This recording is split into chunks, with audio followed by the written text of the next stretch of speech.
भगवत गीता यथारूप अध्याय 6 ध्यान योग श्लोका 6.13-14 समं काय शिरो ग्रीवं धारयन् चलं स्थिरा संप्रेक्ष्य नासिका अग्रम स्वं दिशचान्वलोकयन् प्रशांत आत्मा विगत भी ब्रह्मचारी वृत्ते स्थिता मना संयम मच्चित्तो युक्त आसीत मत्परा। भावार्थ, योगाभ्यास करने वाले को चाहिए कि वह अपने शरीर, गर्दन तथा सिर को सीधा रखे और नाक के अगले सिरे पर दृष्टि लगाए। इस प्रकार वह अविचलित तथा दमित मन से, भय रहित विषयी जीवन से पूर्णतया युक्त मुक्त होकर अपने हृदय में मेरा चिंतन करे और मुझे ही अपना चरम लक्ष्य बनाए। तात्पर्य, जीवन का उद्देश्य कृष्ण को जानना है जो प्रत्येक जीव के हृदय में चतुर्भुज परमात्मा रूप में स्थित हैं। योगाभ्यास का प्रयोजन विष्णु के इसी अंतर्यामी रूप की खोज करने तथा देखने के अतिरिक्त और कुछ नहीं। अंतर्यामी विष्णु मूर्ति प्रत्येक व्यक्ति के हृदय में निवास करने वाले कृष्ण का श्वास रूप है, जो इस विष्णु मूर्ति की अनुभूति करने के अतिरिक्त किसी अन्य कपट योग में लगा रहता है, वह निसंदेह अपने समय का अपव्यय करता है। कृष्ण ही जीवन के परम लक्ष्य हैं और प्रत्येक हृदय में स्थित विष्णु मूर्ति ही योगाभ्यास का लक्ष्य है। हृदय के भीतर इस विष्णु मूर्ति की अनुभूति प्राप्त करने के लिए ब्रह्मचर्य व्रत अनिवार्य है। अतः मनुष्य को चाहिए कि घर छोड़ दे और किसी एकांत स्थान में बताई गई विधि से आसीन होकर रहे। नित्य प्रति घर में ये या अन्यत्र मैथुन भोग करते हुए और तथाकथित योग की कक्षा में जाने मात्र से कोई योगी नहीं हो जाता।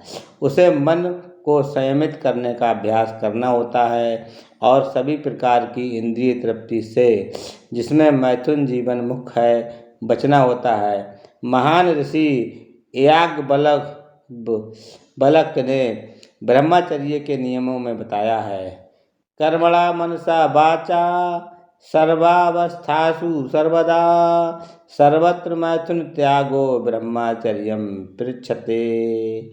सभी कालों में, सभी अवस्थाओं में तथा सभी स्थानों में मनसा वाचा कर्मणा मैथुन योग से पूर्णतया दूर रहने में सहायता करना ही ब्रह्मचर्य व्रत का लक्ष्य है।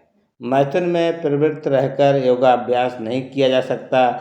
इसीलिए बचपन से जब मैथुन का कोई ज्ञान नहीं होता, ब्रह्मचर्य की शिक्षा दी जाती है।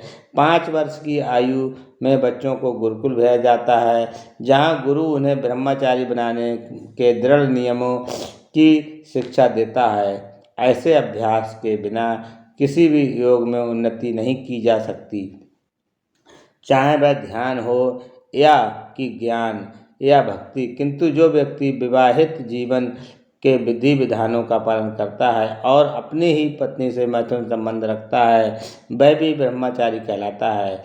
ऐसे संयमशील गृहस्थ ब्रह्मचारी को भक्ति संप्रदाय में स्वीकार किया जा सकता है, किंतु ज्ञान तथा ध्यान संप्रदाय वाले ऐसे गृहस्थ ब्रह्मचारी को भी प्रवेश नहीं देते। उनके लिए पूर्ण ब्रह्मचारी अनिवार्य है। भक्ति संप्रदाय में गृहस्थ ब्रह्मचारी को संयमित मैथुन की अनुमति रहती है, क्योंकि भक्ति संप्रदाय इतना शक्तिशाली है कि भगवान की सेवा में लगे रहने से वह स्वतः ही मैथुन का आकर्षण त्याग देता है। भगवत गीता में 2.5.9 कहा गया है, विषया विनिवर्तन्ते निराहारस्य देहिना रजवर्जम रसोप्यस्य परम दृष्ट्वा निवर्तते। जहाँ अन्यों को विषय भोग से दूर रहने के लिए बाध्य किया जाता है, वहीं भगवत भक्त भगवत रस स्वादन के कारण इंद्रिय तृप्ति से स्वतः विरक्त हो जाता है। भक्त को छोड़कर अन्य किसी को इस अनुपम रस का ज्ञान नहीं होता। विगत भी पूर्ण कृष्ण भावना भावित हुए बिना मनुष्य निर्भय नहीं हो सकता। बद्ध जीव अपने विकृत स्मृति अथवा कृष्ण के साथ अपने शाश्वत संबंध की विस्मृति के कारण भयभीत रहता है। भागवत का 11.2.37 कथन है, भयम द्वितीया भिनिवेशिता स्याद ईसा पेतस विपर्शयो स्मृति। कृष्ण भावना भावित व्यक्ति ही योग का पूर्ण अभ्यास कर सकता है, और चूंकि योग का अभ्यास का चरम लक्ष्य अंतःकरण में भगवान का दर्शन पाना है, अतः कृष्ण भावना भावित व्यक्ति पहले ही समस्त योगियों में श्रेष्ठ होता है। यहाँ पर वर्णित योग विधि के नियम तथाकथित लोकप्रिय योग समितियों से भिन्न हैं। हरे कृष्णा।